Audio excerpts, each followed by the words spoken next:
9/11, 19 years on. In this unplanned discussion episode, I am not going to talk about unanswered questions, mysteries, historical facts.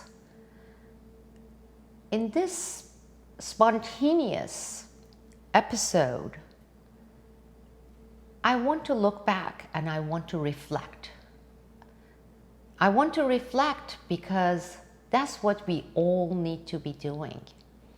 On this yet another anniversary of September 11 terrorist attacks in 2001. The reason I'm not going to talk about all those explosive facts, exposés, is because they are all out there. They have been all out there for nearly 2 decades. We have had many dozens of government whistleblowers, legitimate government whistleblowers, credible witnesses who had gone out of their ways on the record, many of them with documents, with other witnesses, exposing the truth, exposing the cover-ups. All you have to do is just run a simple search.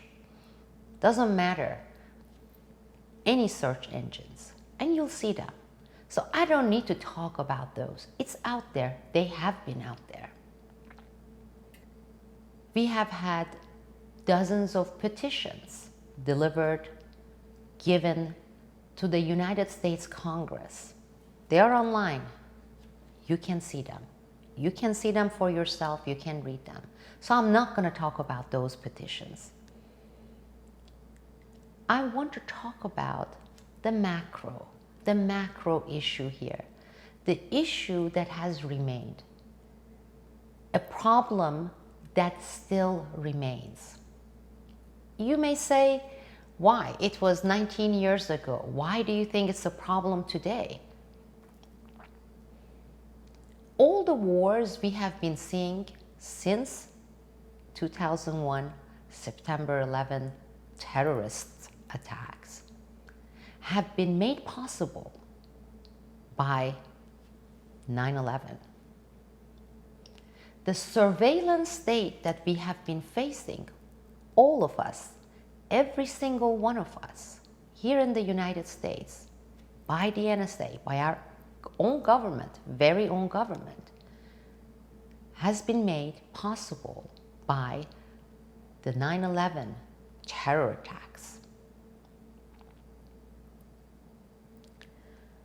The Congress completely and openly abdicating its duty, its responsibility,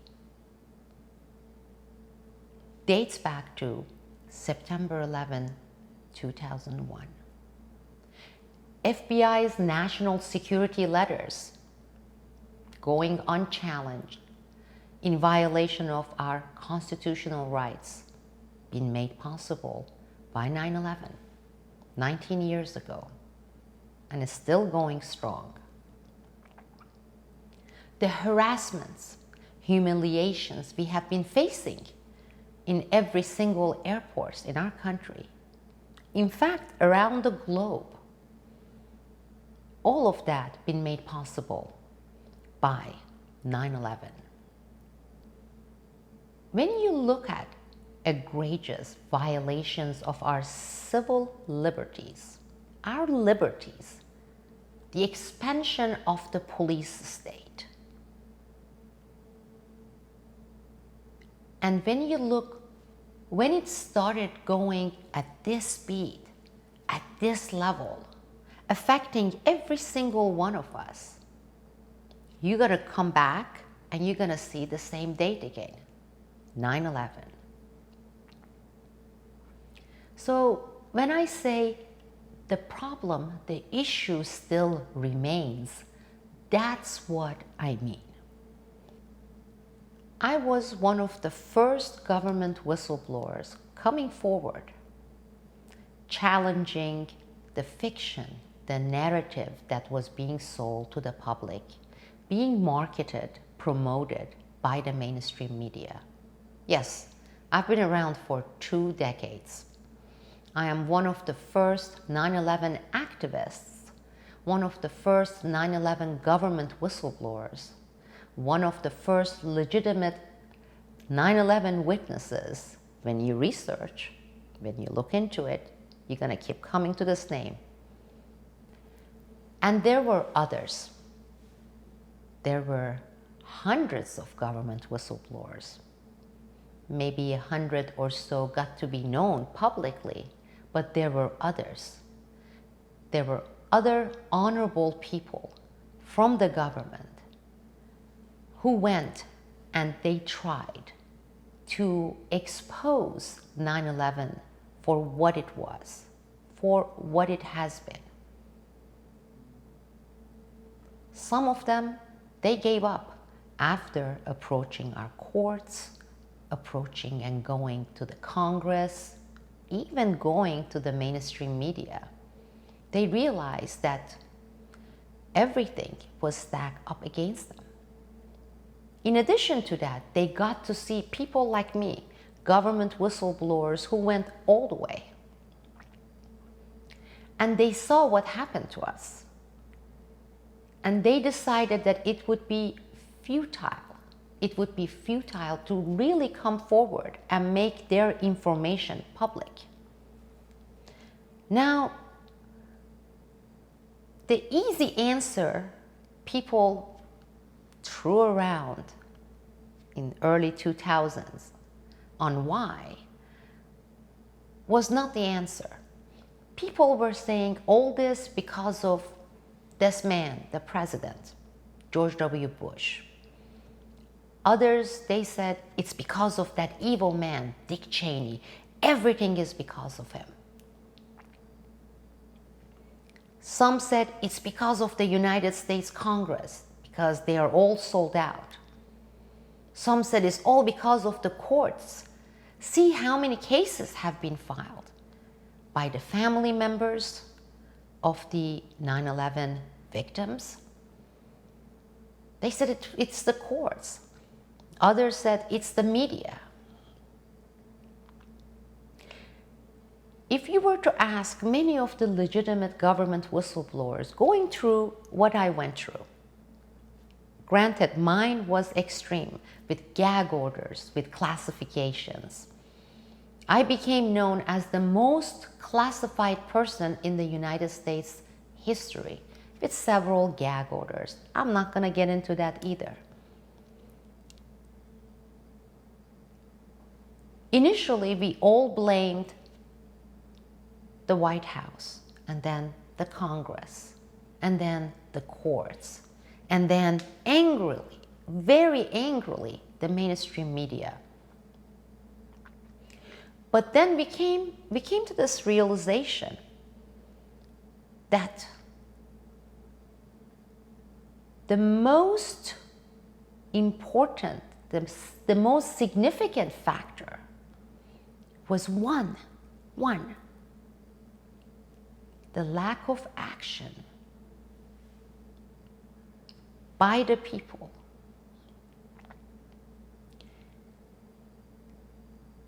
The apathy.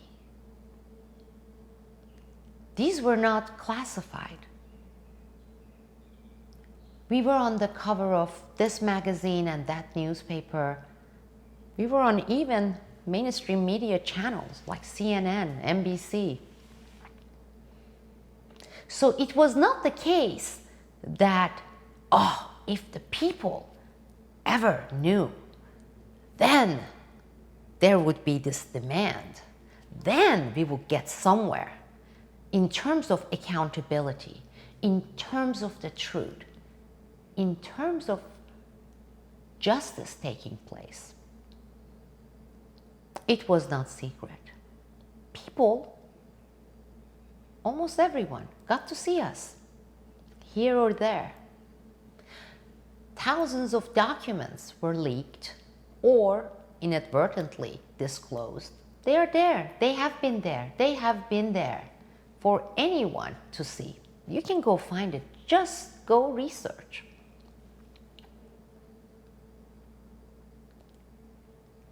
This is why, for the past few years, I have been refusing all interview requests. This is why I haven't been making, in the past few years, video reports going over all those facts on 9/11. Because they are out there. They have been out there. You see, it is not, and it has not been because of the lack of information. Because the information is out there and anyone, everyone can find that. It hasn't been because of the lack of courageous, conscientious government insiders, witnesses, government whistleblowers coming forward and putting out this information, exposing this grand lie with much grander consequences, because there has been dozens and dozens of us.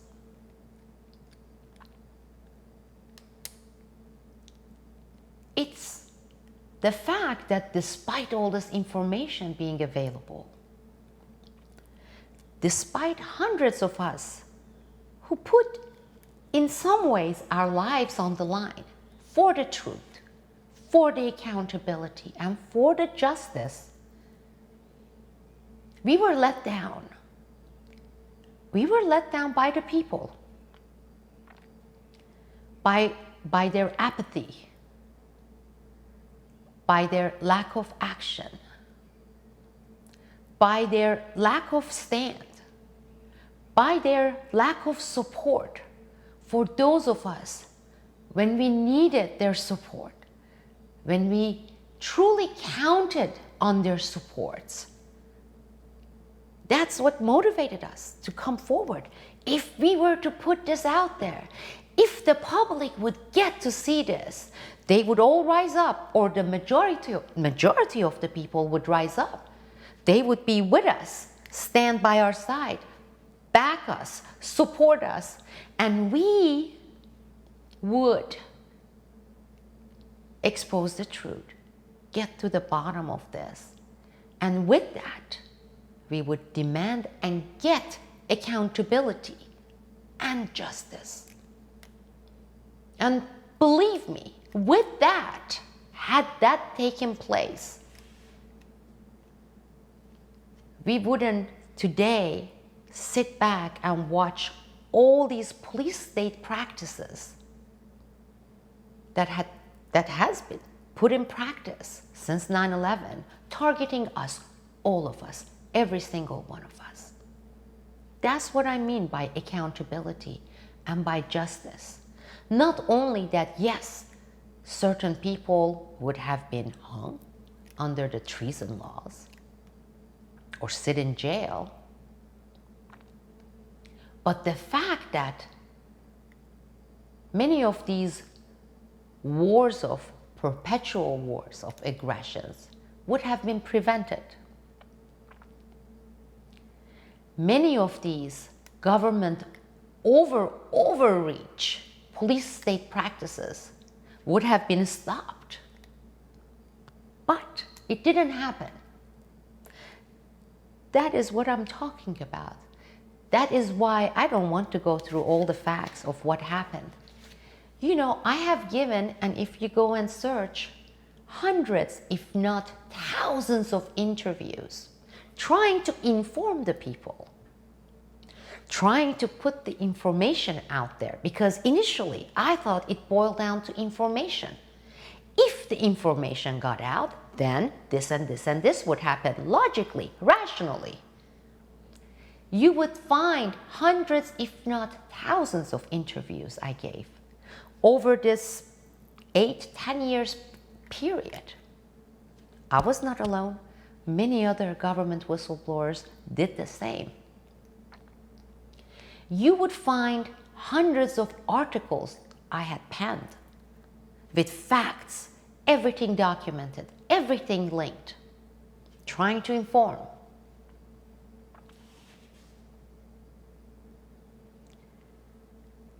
you would find dozens and dozens of video reports that I have produced and put out there to inform.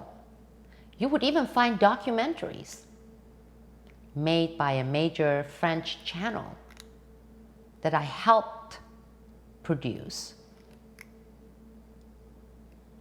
So no, I am not going to sit here and I'm not going to rehash all those facts, all those explosive facts, all the exposés, all the facts and the truth on 9/11. Detailed. I have done all that. I have done all that many, many, many times. And they're out there. When I say reflect, when I say talking about the real big macro picture, what I mean is, why? Some people tell me that the same thing with the Kennedy assassination, that here we are half a century later, pretty much, and we never got to the answers. It still remains a mystery, unanswered, unsolved. "9/11 seems to be joining cases like that. I call their final destinations of these mega events, designed synthetic events by the deep state, designed, planned, executed by the deep states. I call their final destinations a black hole. Whether you're looking at Kennedy's assassination or you're looking at 9/11.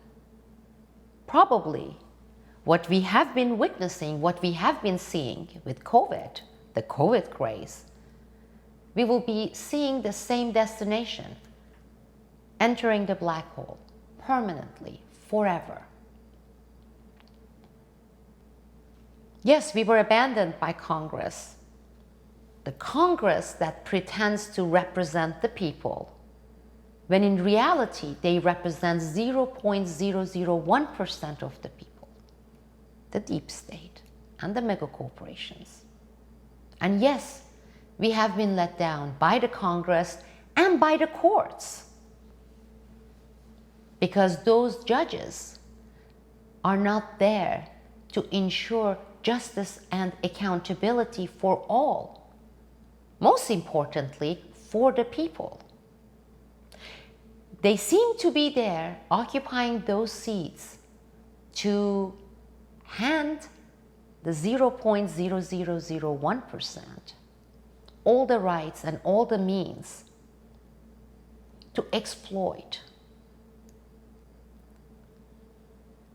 and use and abuse the rest of us, the 99.99%. And as far as the mainstream media outlets and the pseudo-alternative media outlets and the quasi-alternative outlets, we all know who they represent. They are the marketing arms of the same deep state and the 0.000001%. But how about the people? How about we the people?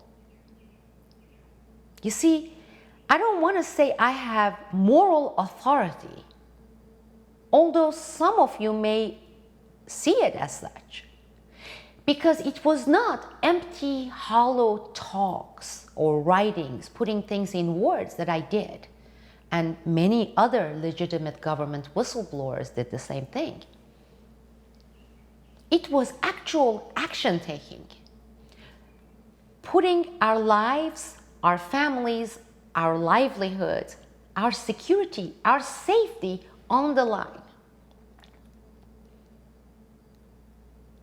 for the truth, for the accountability, for the justice.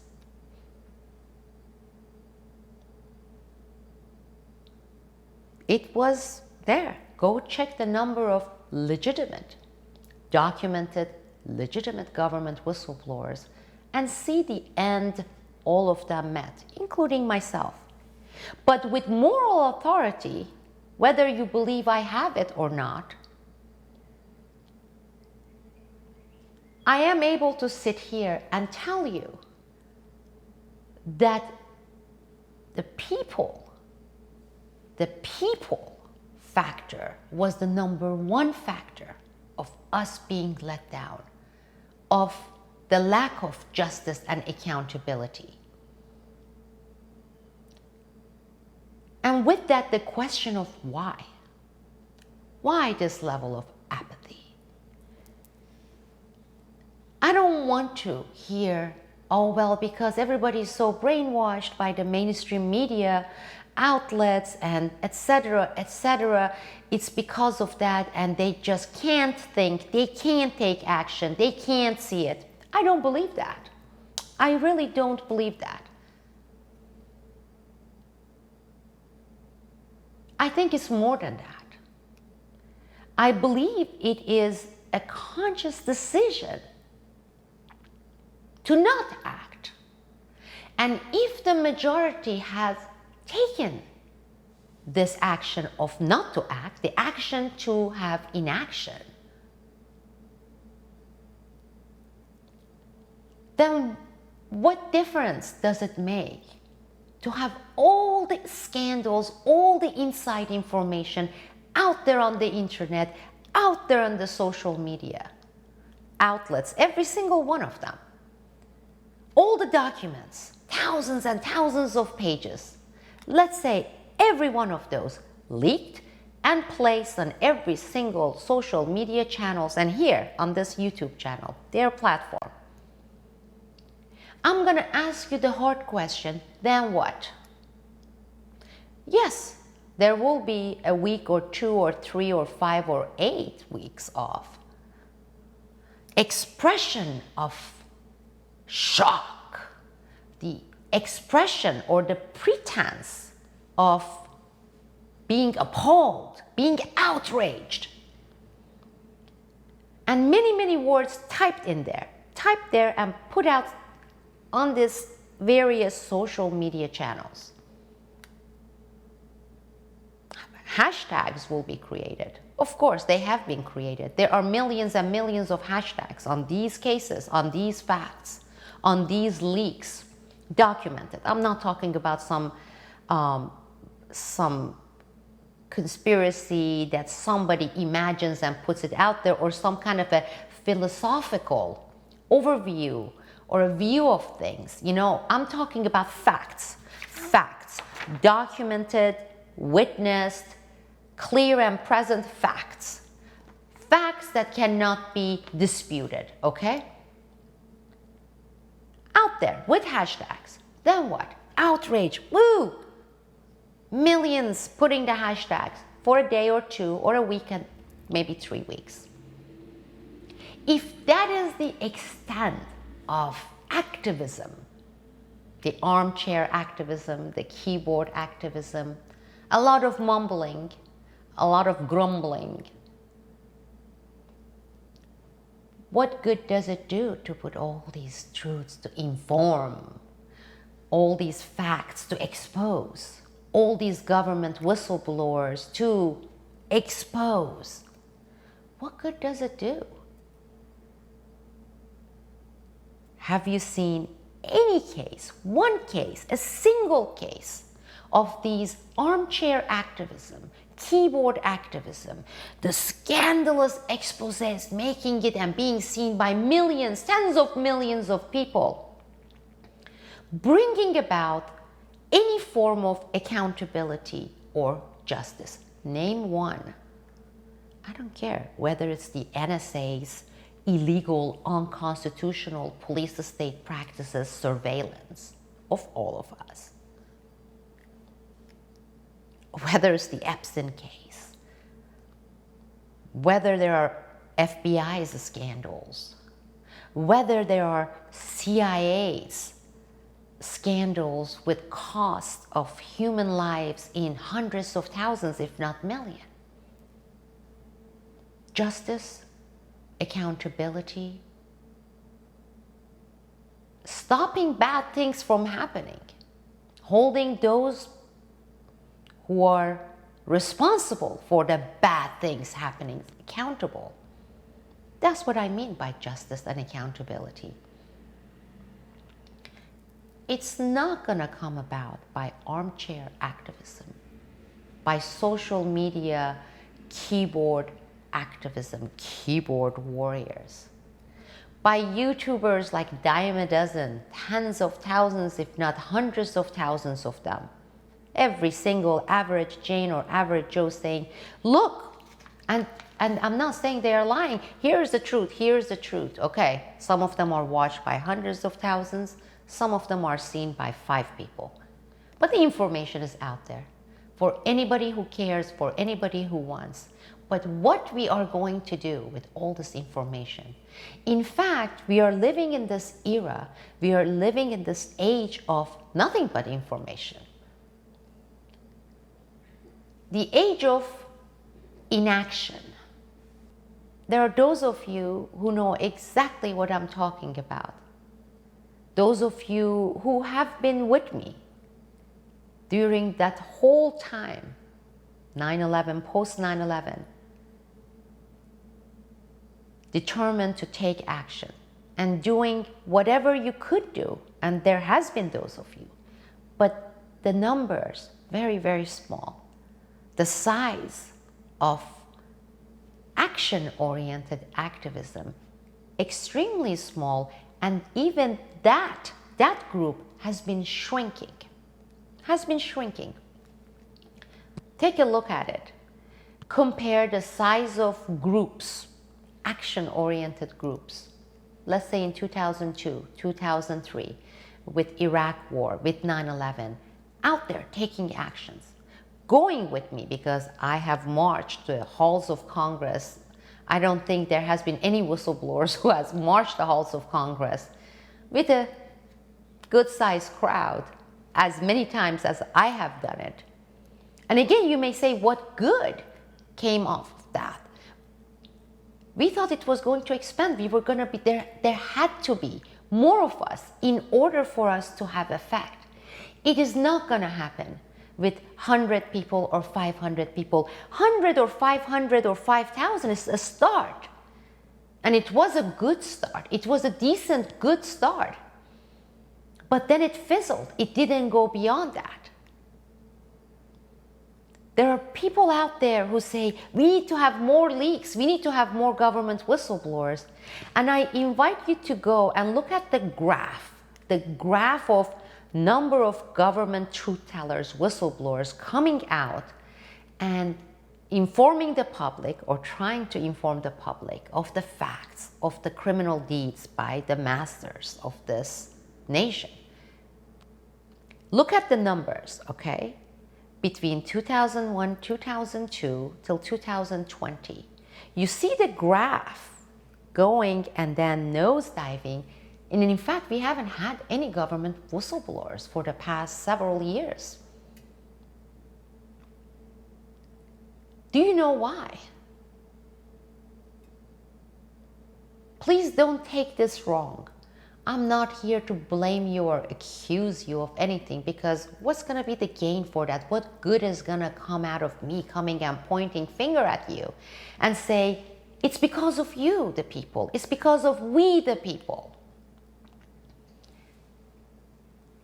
Our apathy, our inaction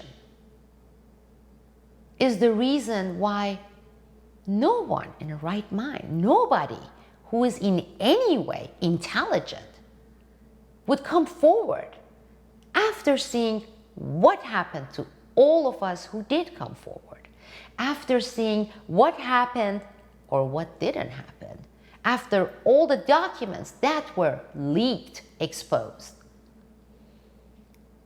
So am I bringing all this up to give you this notion of helplessness, this sense of futility, saying, it's the end of humanity, basically? I mean, we are approaching that, don't take me wrong. But please, stop pointing finger elsewhere. stop blaming other factors.